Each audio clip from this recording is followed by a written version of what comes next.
पिता को चाहिए, गुरु को चाहिए कि पुत्र को पहले पात्र बनावे, और जब पुत्र पात्र बन जाए तब उसको अपनी संपत्ति प्रदान करे। एक बार एक गुरुजी थे, उनकी आयु काफी हो गई थी, तो सब लोग बोलने लगे, महाराज जी आपका उत्तराधिकारी कौन होगा, आप अपना उत्तराधिकारी घोषित कर दो। तो महाराज जी ने दो शिष्यों को बुलाया जो उनके प्रिय थे। उन शिष्यों को बुला करके एक एक मुट्ठी चना दे दिए, बोले जो 3 वर्ष बाद इन चनों को मुझे वापस करेगा मैं उसको उत्तराधिकारी बनाऊंगा। तो एक शिष्य ने तो अपनी जटा में बांध लिया चनों को, और एक शिष्य ने जाकर के बो दिया। और 3 वर्ष बाद जब गुरुजी की सभा में उपस्थित हुए तो एक शिष्य ने जटा खोली, बोले लीजिए गुरुजी आपने जो चना दिए थे वो ये रखे। दुर्गंध आ रही थी, सड़ गए थे, बेकार हो गए थे, बर्बाद हो गए। तो गुरुजी ने डांटा, बोले भागो यहां से, क्या पूरे आश्रम में बदबू कर रखी है। बोले आपने ही तो कहा था 3 वर्ष बाद हमको हमारे चने वापस करना। दूसरे शिष्य ने आकर के कहा, बोले गुरुदेव आपके द्वारा दिए गए चने में भीतर नहीं ला सकता, आप बाहर चलो। बाहर चल करके जब गुरुजी ने देखा तो बैलगाड़ियों में भरे हुए चने रखे थे, अनेक बैलगाड़ियों में। बोले आपने एक मुट्ठी चने दिए, मैंने बो दिए, उनसे जो हुए उनको बो दिया, और महाराज इतने चने हो गए 3 वर्ष में, ये आपके द्वारा दी हुई पूंजी है। ये बात हम क्यों कह रहे हैं? गुरु जितना बतावे केवल उतना पालन नहीं करना है, गुरु जो कहे जो बतावे उसका विस्तार करना ये शिष्य का धर्म होता है, उसको विस्तृत करना ये शिष्य का धर्म होता है। आज महाराज जी आपको राम नाम दीक्षा देते होंगे, अपने संप्रदाय में आप सब लोग दीक्षित होते हैं। महाराज जी कई सारे नियम बताते हैं आप लोगों को, ऐसा करो, ये ऐसे रहना चाहिए, ये नहीं खाना है, ये नहीं पीना है, ऐसे रहना है, आदि आदि सब भाव आपको चाहिए, उसका पालन करे। ये तो हो गया सामान्य शिष्य का लक्षण, लेकिन उस सुनी हुई बात का विस्तार करके उसका अतिशय अपनी ओर से भी उसका पालन करे, ये शिष्य का लक्षण होना चाहिए। महाराज जी हमारे मन में बात आती है कि कई लोग ऐसे आपको भी मिलते हैं, हमको भी मिलते हैं, कई लोग हैं वो अपने पूर्व की ली हुई दीक्षाओं के बाद फिर आजकल प्रभाव देख करके गुरु बदलने का मन करते हैं कि महाराज जी हमने दीक्षा तो ले रखी है, लेकिन आपकी आज्ञा हो तो हमारा मन है हम आपसे ले लें।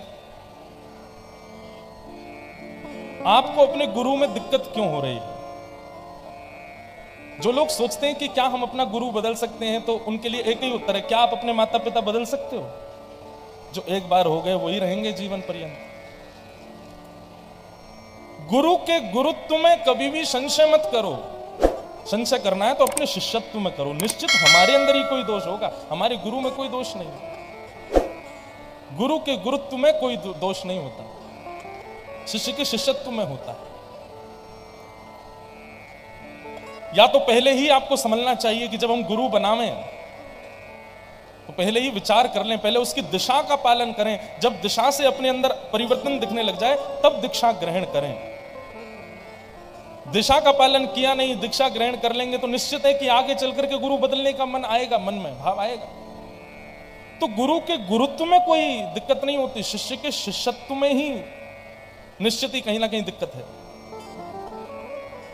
पन्ना में विराजमान श्री जुगल किशोर जी को जिन्होंने प्रकट किया, जिन्होंने प्राप्त किया, ऐसे श्री हरिराम व्यास जी महाराज जी बड़े विद्वान थे। श्री हरिराम व्यास जी और छाके हरिराम व्यास जी के चरित्र में आता है कि हरिराम व्यास जी के लगभग 50 से अधिक राजा शिष्य थे, इतने विद्वान थे श्री हरिराम व्यास जी। और हरिराम व्यास जी का एक ही नियम था, उनको जैसे ही पता चल जाती कि कोई विद्वान है तो उसको पत्र लिख करके भेजते थे, हमसे शास्त्रार्थ करके दिखा। बड़े बड़े विद्वानों को हराने में बड़ा सुख मिलता था उनको। लेकिन श्री हरिराम व्यास जी जब एक बार वृंदावन पधारे तो श्री राधा वल्लभ लाल जी को जिन्होंने प्रकट किया, श्री हित हरिवंश महाप्रभु, उनके समीप गए। महाराज जी उन्होंने एक प्रश्न किया केवल हित हरिवंश महाप्रभु से, उसके उत्तर में ही ऐसा भाव बदला कि हरिराम व्यास जी कभी गए नहीं फिर वृंदावन से, सदा वृंदावन में रहे। गुरु की एक वाणी ही परिवर्तन करने में सक्षम है। हरिराम व्यास जी राधा वल्लभ जी के मंदिर में गए, मंदिर में जाके खड़े हो गए, शिष्यों से जाके कहा, बोले हित हरिवंश महाप्रभु जी से कहो हमको उनसे मिलना है। तो शिष्यों ने कह दिया कि महाप्रभु जी तो अभी ठाकुर जी की रसोई बना रहे हैं, अभी तो व्यस्त हैं, आप थोड़ी देर प्रतीक्षा करो, जब रसोई पूर्ण हो जाएगी तब मिलेंगे आपसे। हरिराम व्यास जी को थोड़ा सा अपनी विद्वत्ता का गुमान था, बोले अच्छा हम प्रतीक्षा करेंगे? बोले थोड़ी देर कर लीजिए। अब तो वो अटपटाने लगे, बोले प्रतीक्षा तो हम नहीं करेंगे। शिष्यों ने जाकर के हितरवंश महाप्रभु जी से कहा, बोले कि वो हरिराम व्यास जी जो हैं वो आए हैं और आपके दर्शन की बड़ी प्रतीक्षा कर रहे हैं, और प्रतीक्षा नहीं करेंगे, वो कह रहे हैं हमको अभी मिलवाओ। भैया ने ठीक करो, बहुत गूंज रही है आवाज। हरिराम व्यास जी राधा वल्लभ जी के मंदिर में खड़े थे। हितरवंश महाप्रभु जी ने तुरंत कहा, लाओ उनको भीतर रसोई घर में ले आओ, हम यही बात करेंगे उनसे, जब उनसे प्रतीक्षा नहीं हो रही तो यहीं लेके आओ। हरिराम व्यास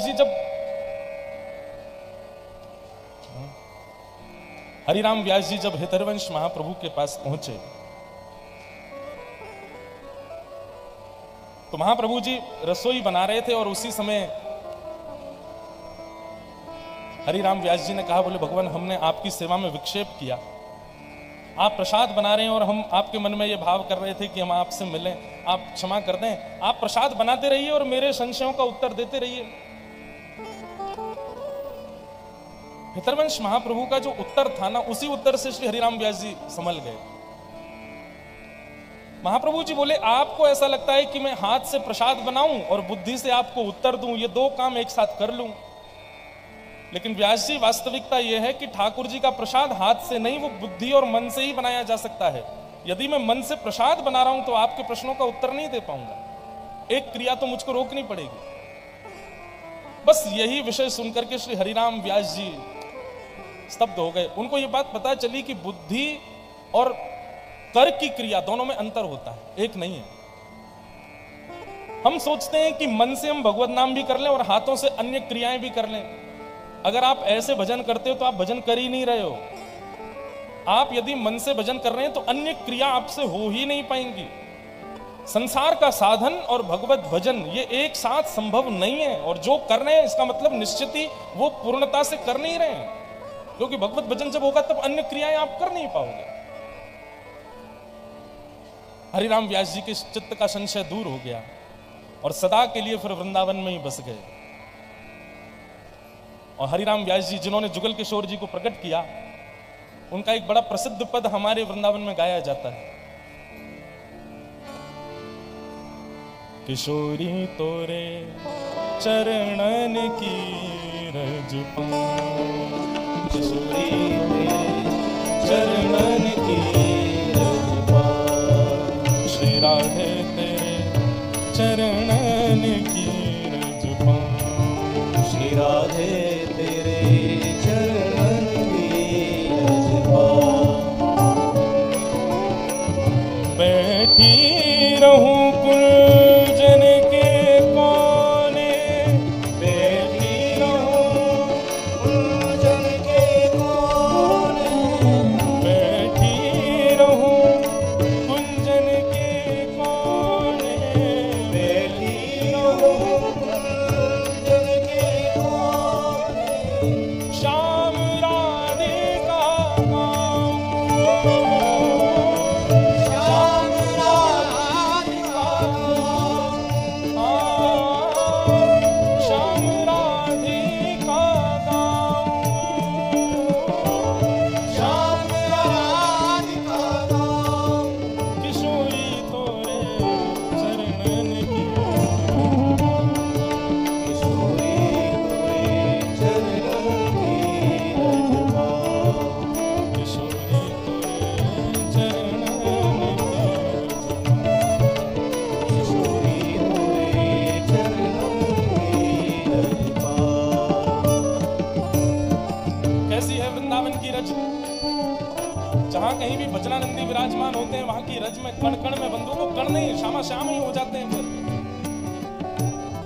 हरिराम व्यास जी कहते हैं, जा रज को ब्रह्मादिक तरसत, जा रज को ब्रह्मादिक तरसत, सूरज शीश चढ़ाऊं, किशोरी तोरे, सूरज शीश चढ़ाऊं, किशोरी तोरे, व्यास स्वामी की छवि निरखत, व्यास स्वामी की छवि निरखत, व्यास स्वामी की छवि निरखत, व्यास स्वामी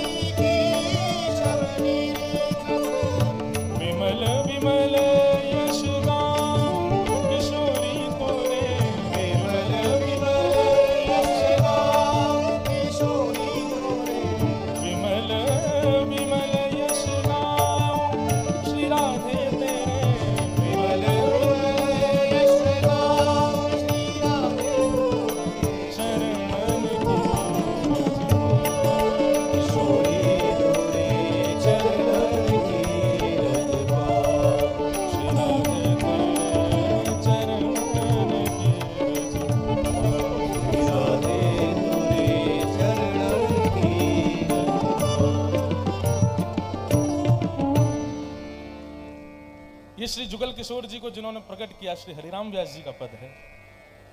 वृंदावन का जितना रस हरिराम व्यास जी ने गाया है अद्भुत है। एक जगह तो महाराज जी इतना सुंदर पद है, हरिराम व्यास जी कहते हैं वृंदावन सांचो धन भैया, ये वृंदावन ही सच्चा धन है। एक बार ओरछा के राजा मधुकर शाह जी ने अपने सारे ब्राह्मण भेज दिए, बोले जाओ हरिराम व्यास जी को वृंदावन से लेके आओ, गुरु जी के बिना मेरा मन नहीं लग रहा। जैसे हरिराम व्यास जी को पता चला कि ब्राह्मण लेने के लिए आए हैं, तो हरिराम व्यास जी ने पूरे मुंह पर काजल पोत लिया, अपने चेहरे पर काली पोत ली, गधे पर बैठ गए, बैठ करके वृंदावन में डोलन लगे। किसी ने पूछा व्यास जी ये क्यों कर रहे हो आप? बोले वृंदावन त्यागने वाले की यही स्थिति होनी चाहिए, यही गति है। वो गधे पे बैठ के घूमे। अरे भैया वृंदावन आके कोई वृंदावन को त्यागा जाता है क्या? और वृंदावन त्यागना यदि पड़ रहा है तो फिर गधे पे ही बैठ जाओ, मुंह पे काली पोत के घूमो, तुम किसी को मुंह दिखाने लायक नहीं हो। ये केवल वृंदावन की बात नहीं है बंधुओं। ऐसे तो आप लोग ये भी कह सकते महाराज जी आप तो वृंदावन के हो, फिर क्यों बागेश्वर धाम आए हो? इतने सारे संत वृंदावन के क्यों घूम रहे हैं? वृंदावन में तन से बसे वो ब्रजवासी नहीं, वृंदावन जिसके मन में बसे वो ब्रजवासी है, वो सच्चा ब्रजवासी है। हमारे बागेश्वर धाम वाले महाराज जी हैं, इनके चित्त में आप लोगों को नहीं पता, लेकिन वृंदावन की कोई बस छोटी सी कोई कथा सुना दो आंखें लाल पड़ जाएंगी, ऐसे बाष्पवारी परिपूर्ण लोचनम, ऐसे भावुक हो जाते हैं वृंदावन का नाम सुनते ही, वृंदावन की कोई लीला सुनते ही, कोई कथा सुनते। हम कभी बैठते हैं रात्रि में, महाराज जी कहते हैं भैया कोई पद सुनाओ, वृंदावन का कोई पद सुनाओ। और जब कोई पद सुनाते हैं तो ऐसे भावुक हो जाते हैं वृंदावन के। वृंदावन में आएंगे, कभी दर्शन करेंगे, ठाकुर जी को देख के भावुक हो जाएंगे। इसका मतलब क्या? चित्त में वृंदावन बसता है। वृंदावन सांचो धन भैया, जहां श्री राधा चरण रेणु की कमला लेत बलैया, वृंदावन सांचो धन भैया। तो मैं कहना क्या चाह रहा हूं बंधुओं, गुरु कृपा, गुरु कृपा का यह प्रसाद है कि चित्त में भगवत स्मृति और भगवत स्थिति सदा के लिए बस जाएगी, फिर उसका आप त्याग नहीं कर सकते। अपनी योग्यताओं का जो अहंकार होता है, गुरु दीक्षा से वो अहंकार नष्ट किया जाता है। तृणादपि सुनीचेन, गुरु के आश्रय में आने के बाद आप स्वयं को तृण के समान मानने लग जाओगे, स्वयं के प्रति स्थिति ऐसी हो जाएगी कि हम तृण जैसे हैं। तो ये सब गुरु कृपा है। तो गुरु को चाहिए कि अपने पात्र रूपी शिष्य को अपनी संपत्ति दे, पिता को चाहिए कि पुत्र को नहीं पात्र को संपत्ति दे। श्री वेद व्यास जी महाराज ने अपने पुत्र को पात्र समझा और श्रीमद् भागवत रूपी संपत्ति श्री सुखदेव जी को प्रदान की। और वही भागवत की कथा फिर सुखदेव जी ने राजा परीक्षित को सुनाई। सौनकादि ऋषियों ने प्रश्न किया, बोले महाराज ये राजा परीक्षित कौन है और इनको 7 दिन में मरने का श्राप क्यों लगा? कृपा करके हमको ये विषय आप विस्तार से बताओ। तब यहां महाभारत की कथा भागवत में थोड़ी सूक्ष्म रूप से सुनाई गई। यदा मृधे कौरव संजयानाम वीरेश्वथो वीर गतिम गतेषु व्रकोदरा विग्ध गदा विमर्श भ्रग्नोर दंडे धृतराष्ट्र पुत्रे। महाभारत का सूक्ष्म अंश सुनाया गया, जहां पर युद्ध पूर्ण होने पर पांडवों की जब विजय हुई तो दुर्योधन ने गुरुपुत्र अश्वत्थामा को भेजा कि जाओ जाकर के 5 पांडवों को मार दो। बंधुओं आजकल के व्यक्ति में भी ऐसी मात्सर्यता है, स्वयं यदि उपलब्ध नहीं हो पाए तो उनको इस बात की चिंता नहीं है कि हम उपलब्धि क्यों नहीं प्राप्त कर पाए, उनको इस बात की चिंता रहती है कि मुझे प्राप्त नहीं हुई तो फिर किसी और को भी नहीं होनी चाहिए। इसी को ही मात्सर्य दोष कहते हैं। हनुमान नाटक ग्रंथ के बारे में आप सबने सुना है। श्री हनुमान नाटक ग्रंथ स्वयं श्री हनुमान जी ने अपने नखों से राम जी का सुंदर चरित्र शिलाखंडों पर लिखा था, जिसको पढ़ करके श्री वाल्मीकि जी महाराज के मन में आया कि भैया यदि इसको कलयुग के लोगों ने पढ़ लिया तो हमारी लिखी रामचरित्र को कोई नहीं पढ़ेगा।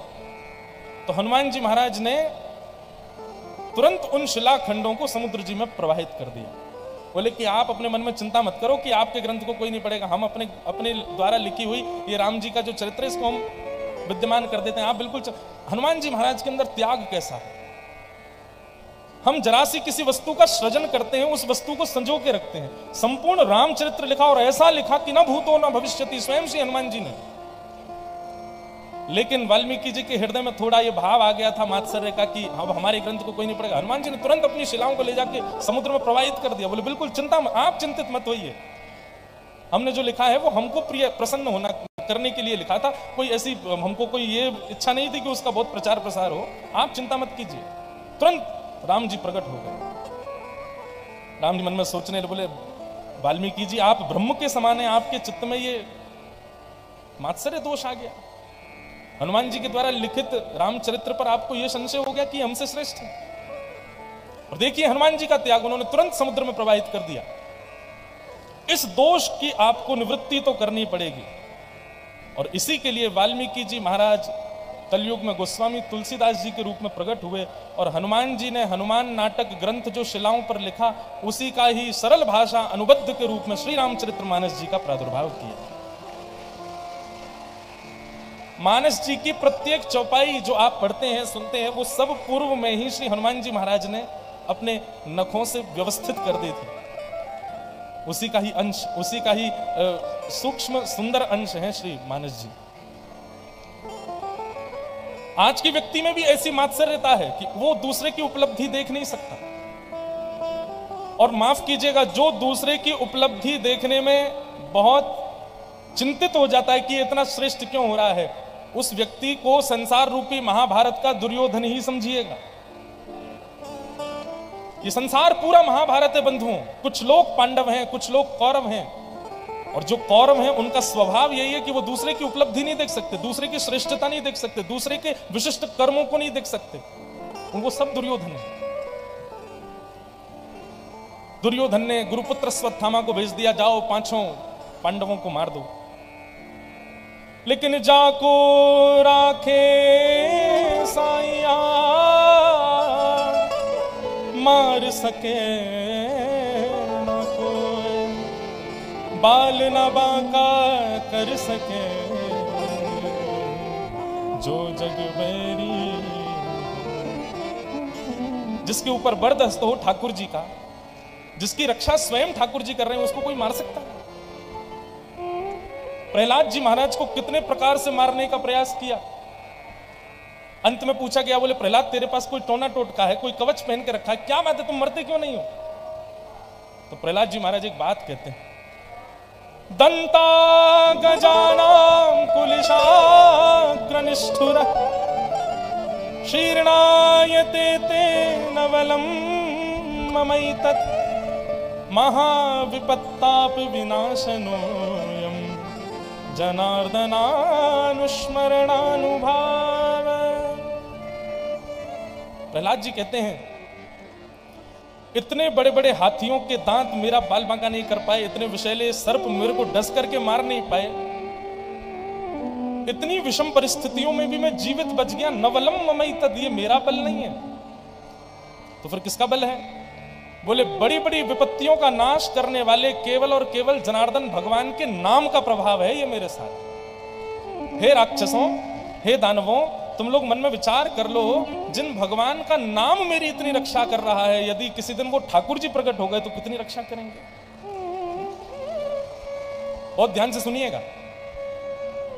बागेश्वर धाम दरबार में या फिर कथा में भी आप लोग क्या सुनते हैं? केवल भगवान का नाम ही सुनते हैं, भगवान का नाम ही सुनाया जाता है। महाराज जी किसी को पीड़ा हो तो भगवान का नाम ही देते हैं, बोले नाम करो, नाम से होगा। कोई मंत्र भी बोले तो मंत्र में भी नाम है। सोचो, जिन भगवान का नाम इतना प्रभावशाली है कि वो हमारी आपत्ति विपत्ति पीड़ाओं को केवल सुनाने मात्र से दूर कर देता है, किसी दिन स्वयं ठाकुर जी प्रकट हो जाएंगे तो वो कितने बलशाली होंगे। स्वयं ठाकुर जी के बल का विचार करो। अंत में निकला यह परिणाम, राम से बड़ा राम का राम जी का नाम बहुत बड़ा है। नाम का प्रभाव। ठाकुर जी पांचों पांडवों को सोते हुए उठा के कहीं और ले गए, और अश्वत्थामा ने आकर के द्रौपदी के सोते हुए 5 पुत्रों को मार दिया। प्रातःकाल होने पर जब देखा कि पांचों बालक मरे पड़े हैं, अर्जुन ने प्रतिज्ञा ले ली कि मैं बालकों के हत्यारे को जीवित नहीं छोड़ूंगा। अश्वत्थामा को बंदी बनाकर के जब द्रौपदी के सामने प्रस्तुत किया, बहुत ध्यान से सुनिएगा, द्रौपदी अपने बालकों के हत्यारे को देखती है और देख करके अर्जुन से कहती है, मुच्यताम मुच्यतामेश ब्राह्मणो नितराम गुरु। अर्जुन, इसको मत मार, ये ब्राह्मण है, हमारे ब्राह्मण गुरु होते हैं, गुरु को मारने का हमारा अधिकार नहीं है। अर्जुन, इसको मत मार। बंधुओं, द्रौपदी के इस निर्णय पर कोई रीझा हो ना रीझा हो, लेकिन हमारे द्वारिकाधीश बड़े प्रसन्न हो गए। एक बात कहें, बहुत ध्यान से सुनिएगा, आपके साथ गलत करने वाले पर आप भी गलत करते हो, एक सामान्य बात है, लेकिन आपके साथ किसी ने कुछ अनुचित किया और आप उसको क्षमा कर देते हो, तो आपके बदला लेने की जिम्मेवारी ठाकुर जी की हो जाती है। अरे इसने क्षमा किया, मैं बदला लूंगा इसका।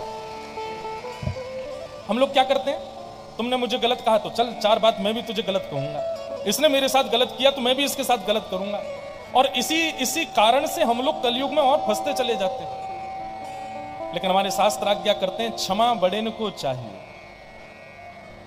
इस संसार में यदि सबसे बड़ा कोई दंड है तो वो दंड है क्षमा। आप क्षमा करो। क्यों बड़ा दंड है? क्योंकि जब आप क्षमा करते हैं तो फिर ठाकुर जी आपका बदला लेते हैं, ठाकुर जी उसको पूर्ण करते हैं। महाराज जी, एक प्रसंग आता है कि जब दुर्योधन की जंघा पर प्रहार किया गदा का, तो बलराम जी क्रोधित हो गए, क्रोधित होकर भीम को मारने के लिए आ गए कि भाई धर्म युद्ध में नाभि से नीचे प्रहार करना मना है और तुमने दुर्योधन की जंघा पर प्रहार कर दिया। तब क्रोधित हुए बलराम जी को ठाकुर जी ने रोका। वो भीम को मारने आए थे, भगवान ने आकर के रोका और रोक करके कहा, बोले बलराम जी आप क्यों मार रहे हैं भीम को? बोले कि इसने धर्म विरुद्ध कार्य किया है, इसने नाभि से नीचे प्रहार किया, मैं इसको जीवित नहीं छोड़ूंगा।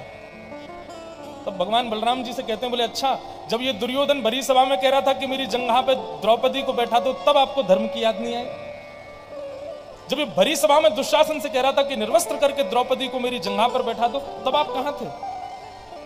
वास्तव में नाभि से नीचे प्रहार करना धर्म युद्ध में मना है, लेकिन जिस समय दुर्योधन कह रहा था कि द्रौपदी को निर्वस्त्र करके जंघा पर बैठा दो, उस दिन भीमसेन ने प्रतिज्ञा ली थी कि द्रौपदी नहीं बैठेगी, एक दिन वचन देता हूं कि मेरी गदा जरूर तेरी जंघा पर बैठे।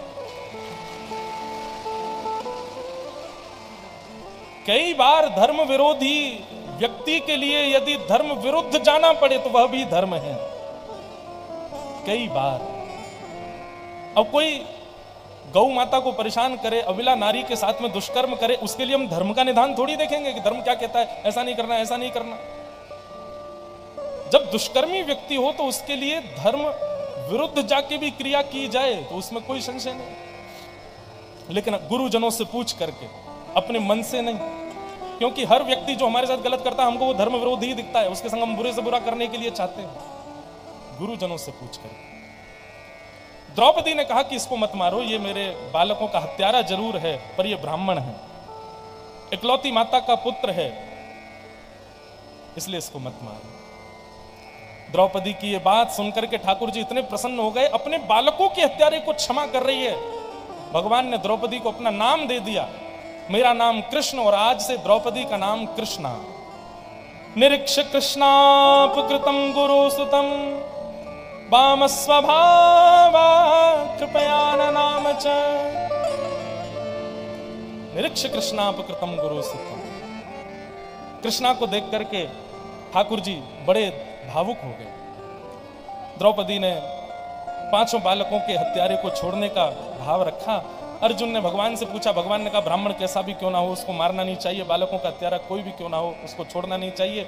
भगवान की बात सुनकर के अर्जुन समझ गए कि भगवान कहना चाहते हैं कि भरी सभा में सम्मानित व्यक्ति का अपमान करना यही मृत्युदंड है। ये ब्राह्मण है, इसको जान से नहीं मारा जा सकता, लेकिन इसको अपमानित किया जा सकता है। तो भरी सभा में अश्वत्थामा को अपमानित करके वहां से भगा दिया। महाभारत का युद्ध सब पांडव जीत गए थे।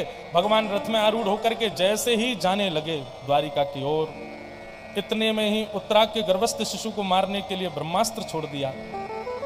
उत्तरा दौड़ी दौड़ी भगवान की शरण में गई है। हमारे ब्रज में गाते हैं,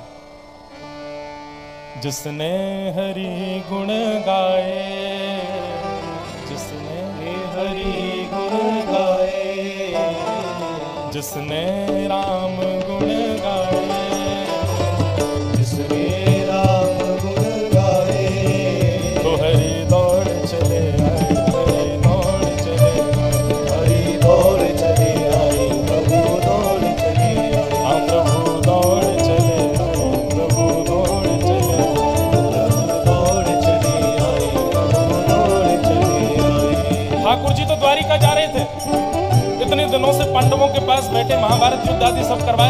जाने के लिए तैयार हैं, लेकिन केवल एक स्वर सुना उत्तरा का, तुरंत ठाकुर जी अपने रथ से कूद पड़े और उत्तरा के गर्भ में अंगुष्ठ मात्र रूप धारण करके प्रवेश कर गए। अपनी गदा को इतनी द्रुत गति से घुमाया कि उत्तरा के गर्भ के बालक की रक्षा हो गई।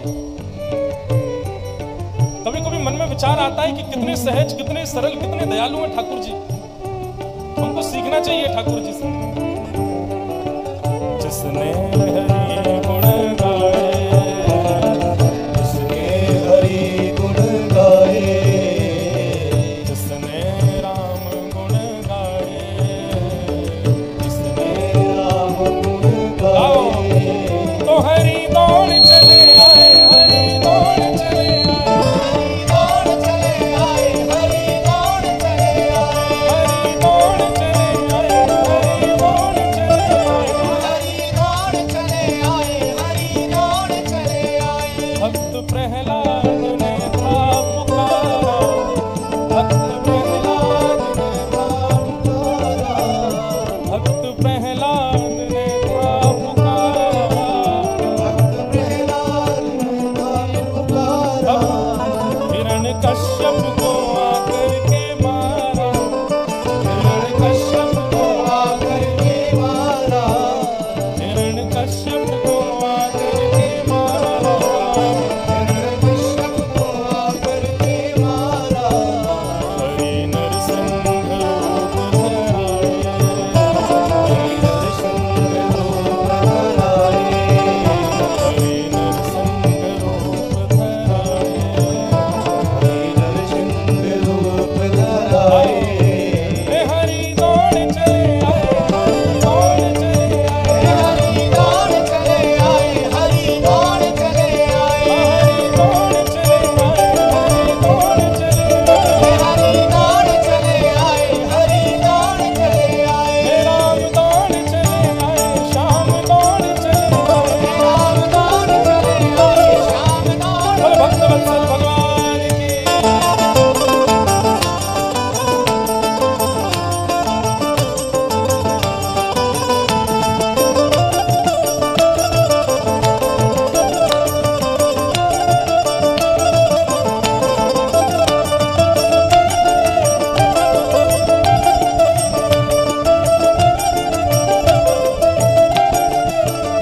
द्रौपदी कौरवों से घिरी थी, द्रौपदी कौरवों से घिरी थी, द्रौपदी कौरवों से घिरी थी, द्रौपदी कौरवों से घिरी थी, मुरली वाले से विनती करी थी, मुरली वाले से विनती करी थी, ओ वंशी वाले से विनती करी थी, ओ वंशी वाले से विनती करी तब थी, प्रभु आकर के चीर बढ़ाए, प्रभु आकर के चीर बढ़ाए, प्रभु आकर के चीर बढ़ाए, प्रभु आकर के चीर बढ़ाए, हरि दौड़ चले आए, हरि दौड़ चले आए, हरि दौड़ चले आए, हरि दौड़ चले आए, प्रभु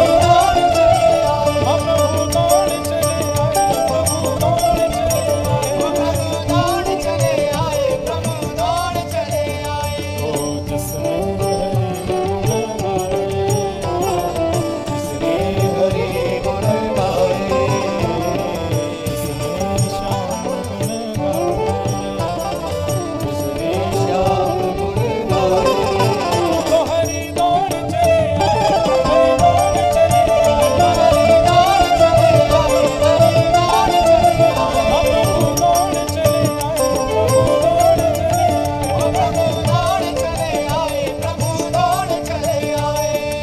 आप कभी भयभीत हो जाते हैं, तुरंत कहते हैं भूत पिशाच निकट नहीं आवे, महावीर जब नाम सुनावे, केवल नाम सुनाने मात्र से आपका भय अपने आप खत्म हो जाता है। घर में कोई बीमार हो गया तो महाराज सुंदरकांड का पाठ करा दो, केवल नाम गाने लग जाओ, कोई बीमार हो ठीक हो जाता है। हनुमान चालीसा सुना दो, भय दूर हो जाते हैं। रामचरितमानस जी का अखंड पाठ कर दो, घर की सारी आदि व्याधियां दूर हो जाती हैं। ये मानस जी का पाठ करना, सुंदरकांड का पाठ करना, हनुमान चालीसा सुनाना, भागवत जी का पाठ करना, एक प्रकार से भगवान नाम पुकार करके उनको बुलाना ही है। और उस पीड़ा से निवृत्ति हो जाती है तो इसका मतलब यही है कि ठाकुर जी आए और निवृत्त करके चले गए। इसीलिए गा रहे हैं, हे हरि दौड़ चले आए, हरि दौड़ चले आए, हरि दौड़ चले आए, हरि दौड़ चले आए, प्रभु दौड़ चले आए, हरि दौड़ चले आए, प्रभु दौड़ चले आए, हरि बोलो दौड़ जुगल किशोर लाल की।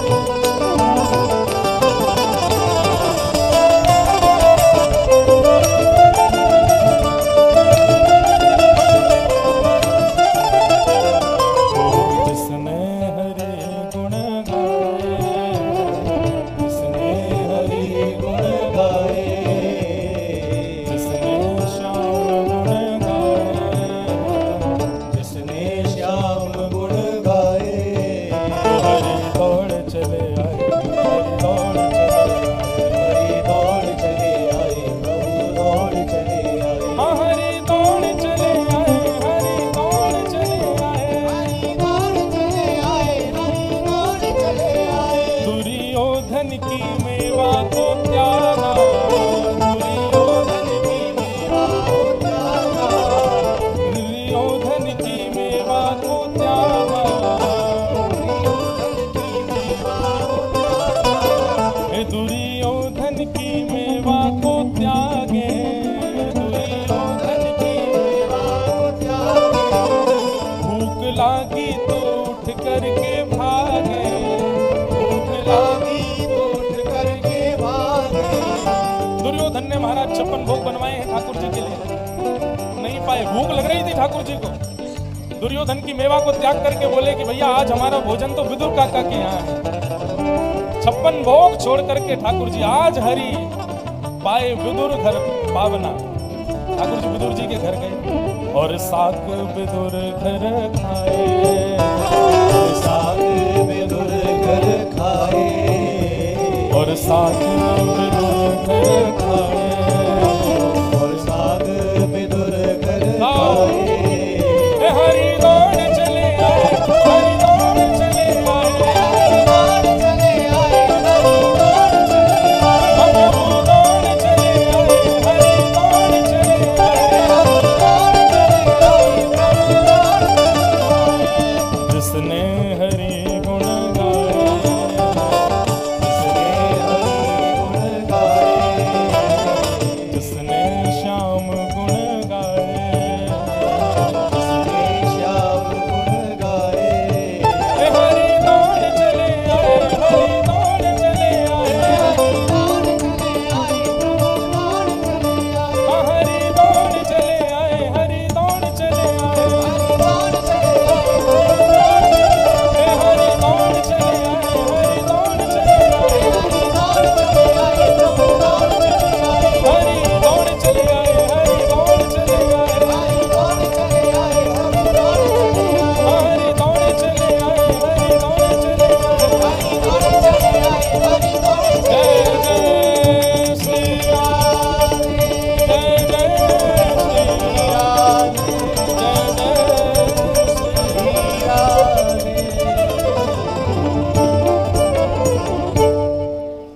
जिसने हरि गुण गाए,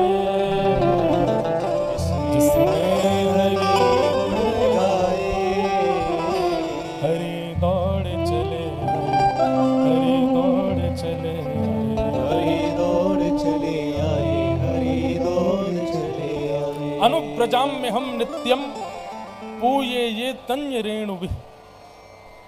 ठाकुर जी कहते हैं जैसे गैया के पीछे उसका बछड़ा घूमता है, ऐसे ही मैं अपने नाम जापकों के पीछे पीछे घूमता हूं। अनुप्रजाम में हम नित्यम, और कभी कभी नहीं, नित्यम, हमेशा मैं उन्हीं के पीछे घूमता रहता हूं जो मेरे नाम जापक होते हैं, जो हमसे प्रेम करते हैं।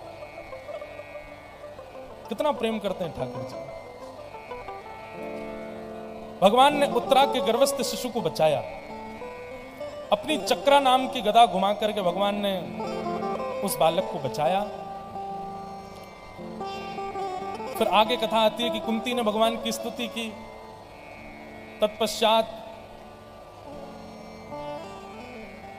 भीष्म पितामह ने भगवान की स्तुति की। कीर्तिमतिरुपकल्पिता वितृष्णा भगवति सात्वत पुंगवे विभुम्ने स्वसुखमुपगते क्वचिद् विहर्तुं प्रकृतिमुपेयुषि यद्भव प्रवाह त्रिभुवन कमनं तमाल वर्णं रविकर गौरवराम्बरं दधाने वपुरल ककुलावृताननाब्जं विजय सखे रतिरस्तु मेन वद्या।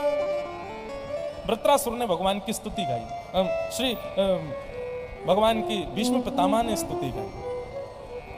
और भीष्म पितामह स्तुति गाते हुए ठाकुर जी से कहते हैं कि नाथ, मैं बाणों की सैया पर लेटा हूं, मृत्यु को प्राप्त होने वाला हूं, पर उससे पहले मैं अपनी मति को आपके चरणों में अर्पित करना चाहता हूं।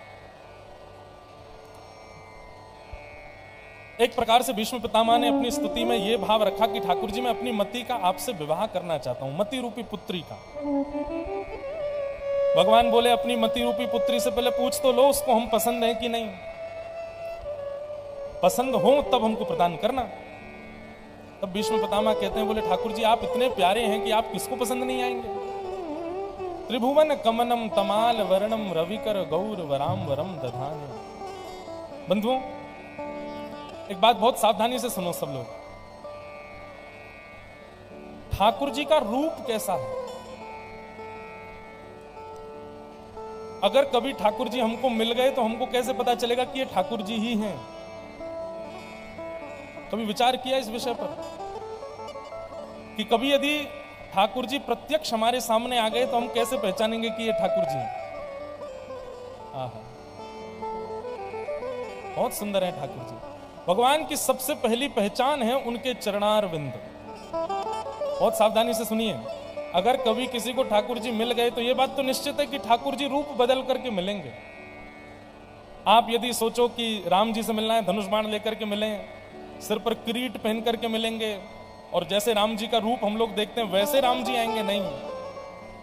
वैसे तो कितने मानव घूमते रहते हैं ठाकुर जी का रूप धारण करके। रूप तो कोई भी धारण कर सकता है, लेकिन कभी ठाकुर जी से पहचान करनी हो तो कैसे करेंगे? तो हमारे शास्त्राज्ञा करते हैं कि भगवान की सबसे बड़ी पहचान छुपी है उनके श्री चरणों में। ठाकुर जी के चरणों से पहचान होती है कि ये ठाकुर जी। चरणों में ऐसा क्या है? आहा, संचिन्तयेत् भगवतश्चरणारविन्दम् वज्रांकुशध्वज सरोरुहलांचनाट्यम् उत्तुंग रक्त विलसन नख चक्रवाल ज्योत्स्नाभिराहत महत हृदयान्धकारम्। भगवान के चरणों के दर्शन से आप पहचान सकते हो कि ठाकुर जी। सबसे पहली बात, चरणों की पहचान क्या है? ठाकुर जी के चरण कैसे होंगे? कमल की आकृति में होंगे। जैसे कमल की आकृति होती है आगे से और पीछे से, ठीक वैसे ही होंगे। ठाकुर जी के चरण इतने प्यारे होंगे कि उनको देख करके मन होगा कि एक बार इनको स्पर्श करना। ठाकुर जी के चरणों के नख हमारे नख जैसे नहीं होंगे। ऐसा लगेगा कि मानो सूर्य चंद्र को भी लज्जित करने वाला प्रकाश इन नखों से प्रकट हो रहा है।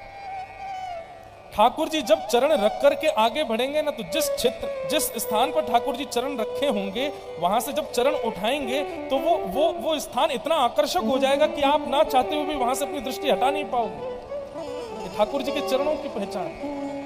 और भगवान जब चलते हैं ना तो ये कृपा हो जाएगी कि ठाकुर जी बिना पादुका में ही चलते हैं, ज्यादातर बिना पादुका के रहते हैं।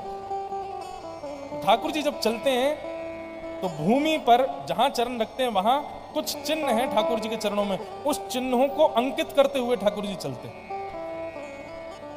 और एक सबसे बड़ी पहचान, ठाकुर जी जहां चरण रख के आगे बढ़ जाते हैं वो स्थान यदि आप सूंघेंगे तो वहां चंदन की सुगंधी आएगी। सुंदर। कितने भी रूप बदल के आ जाएं ठाकुर जी, कितना भी छद्म वेश धारण करके आ जाएं, ठाकुर जी को केवल और केवल उनके चरणों से ही पहचाना जा सकता है। आप रूप से नहीं पहचान पाओगे। किसी का रूप सुंदर है तो आप उस रूप पर आकर्षित हो जाते हो, मन होता है कि हमारी पलक ना झपके, हम इनको देखते रहें। लेकिन ठाकुर जी सामने आ गए और गलती से आपने उनके चरण देख लिए तो चरणों से दृष्टि हटा नहीं पाओगे, इतने सुंदर हैं ठाकुर जी के चरण। अच्छा, हम अपनी कथा में एक बात कहते हैं, आप लोग चाहें तो अपने घर पर कर सकते हैं इस क्रिया को। आपके जैसे अभी पन्ना में जुगल किशोर जी विराजते हैं, ओरछा में राम राजा सरकार विराजते हैं, आप लोग जहां जहां से भी आए हो वहां ठाकुर जी के सुंदर मंदिर हैं, वहां एक क्रिया करके देखिएगा। 10-15 दिन तक आप नित्य मंदिर जाइएगा और मंदिर जाकर के प्रयास करना ठाकुर जी का मुख मत देखना, केवल चरण देखना, ठाकुर जी के केवल चरण देखना। 15 दिन तक प्रयास करना, आपके नेत्र मानेंगे नहीं, ठाकुर जी का मुख जरूर देखेंगे, लेकिन आप अदबद के जाना, ठाकुर जी का मुख देखना ही मत, चरण ही देखना। 15 दिन तक जब आप ठाकुर जी के केवल चरणों का दर्शन करेंगे तो 15 दिन बाद ये होगा कि 16वें दिन जब आप रात्रि में सोएंगे तो स्वप्न में ठाकुर जी स्वयं अपना मुख दिखाने आएंगे, आपको स्वयं अपने मुखाकृति का दर्शन कराएंगे। नहीं तो आप अभी बागेश्वर बालाजी के संग भी ऐसे ही करके देख लो, बालाजी के दर्शन करने जाओ, प्रयास करना उनका मुख मत देखना, नीचे जहां गदा रखी रहती है ना, वहां ऐसा विचार करना कि वीर आसन में या सुख आसन में श्री बालाजी बैठे, उनके चरण हैं, बस वो गदा के पास ही देखते रहना, मुख मत देखना। ऐसा भी हो सकता है कि 15 दिन नहीं, जिस दिन आप ठाकुर जी के सामने गए और केवल चरण देख करके आए, उस दिन स्वप्न में ठाकुर जी अपना मुख स्वयं दिखाने आएंगे। भैया, ठाकुर जी के चरणों में बड़ी सामर्थ्य है। यदि ठाकुर जी का साक्षात्कार करना हो तो ठाकुर जी के चरणों के उपासक बन जाओ। तो भगवान यदि कभी हमारे सामने आ जाएं तो उनकी पहचान करने का केवल एक ही उपाय है, और वो है उनके श्री चरण। ठाकुर जी के चरणों से ही पहचाना जा सकता है। भीष्म पितामह कहते हैं, ठाकुर जी आप कितने सुंदर हो, आप पर किसका मन नहीं जाएगा, किसकी मति नहीं जाएगी। बंधु, जिनको ठाकुर जी प्रिय नहीं लगते, जिनको ठाकुर जी सुंदर नहीं लगते, जिनको ठाकुर जी के रूप को देखने में सुख नहीं मिलता, निश्चित है रावण को नहीं मिलता था ठाकुर जी को देखने में, राम जी को देख करके कहता था, हे कौन बनवासी है ये तो। कंस ठाकुर जी को देख करके कहता है, ये छोटा बालक मुझको क्या मारेगा। ये राक्षस दृष्टि जिन लोगों की होती है ना, उनको ठाकुर जी के दर्शन में सुख नहीं मिलता, उनको ठाकुर जी को देखने में आनंद नहीं आता। लेकिन जो वैष्णव दृष्टि से ओतप्रोत होते हैं, वो ठाकुर जी को जब देख लेते हैं तो फिर ठाकुर जी के अलावा किसी और को देख नहीं पाते, तो ठाकुर जी ही उनके नेत्रों में बस जाते हैं। बसो मोरे नैननों में नंदलाल, बसो मोरे नैननों में नंदलाल। ठाकुर जी बहुत सुंदर हैं, उनके रूप का वर्णन भीष्म पितामह कहते हैं, त्रिभुवन कमनम तमाल वर्णम रविकर गौर वराम वरम दधाने। ठाकुर जी जब आप पीतांबरी पहन करके नंद भवन से बाहर निकलते हो तो सूरज भी अपने आप को बादलों में छुपा लेता है। क्यों? बोले कि अरे एक सूर्य पृथ्वी पर घूम रहा है, मेरी क्या आवश्यकता, इतने सुंदर लगते हो आप। और उस पर भी ठाकुर जी आपका जो वर्ण है, वर्ण कैसा है ठाकुर जी का? तमाल वर्ण। तमाल मतलब ठाकुर जी सांवले हैं, और सांवले वर्ण पर भी ठाकुर जी क्या पहनते हैं? बोले पीली पीतांबरी पहनते हैं, तो और ज्यादा प्यारे लगते हैं। त्रिभुवन कमनम तमाल वर्णम रविकर गौर वराम वरम दधानी। हे नाथ, मेरी मति आपसे प्रेम करती है, आप कृपा करके मेरी मति को स्वीकार करो। भीष्म पितामह ने भगवान की स्तुति गाई और स्तुति गाते हुए भगवान में ही विलीन हो गए। इस प्रकार भीष्म पितामह की स्तुति का प्रसंग सुनाया गया। पांचों पांडवों ने मिलकर के पितामह भीष्म का संस्कार किया, और अब पांडवों के वंश में उस बालक का जन्म हुआ जिस बालक की भगवान ने गर्भ में रक्षा की थी, जिनका नाम है परीक्षित। परीक्षित धीरे धीरे बड़े हुए। एक दिन पांडवों को यह समाचार मिला कि भगवान अपनी लीला पूरी करके चले गए। नन्हे से परीक्षित को उन्होंने राज्य गद्दी पर बिठा दिया। परीक्षित राजा हो गए। राजा परीक्षित ब्राह्मणों के नेतृत्व में बढ़िया शासन करने लगे। एक दिन राजा परीक्षित आखेट को वन में गए। वन में विचरण करते करते उन्होंने देखा कि एक काला काला व्यक्ति वृषभ के 3 पैर काट चुका, चौथा पैर काट रहा है। ये कौन है? बोले यही कलयुग है। परीक्षित जी महाराज ने कलयुग से कहा कि मेरा राज्य छोड़ करके चले जाओ। कलयुग बोला आप स्थान दे दो, मैं वहीं जाऊंगा। तो बंधुओं, ये 5 स्थान कलयुग के पास हैं। राजा परीक्षित ने कलयुग को 5 स्थान दिए। कौन कौन से? द्यूतम पानम स्त्रियः सूना यत्ता धर्मश्चतुर्विधः पुनश्च याचमानाय जातरूपम दात प्रभु। कलयुग को 5 स्थान दिए हैं। कौन कौन से? पहला स्थान जुआ। जुए में कलयुग का निवास होता है। अच्छा, हम कथाओं में कहा करते हैं जुए का मतलब केवल ताश खेलना, उसमें पैसा लगाना नहीं होता।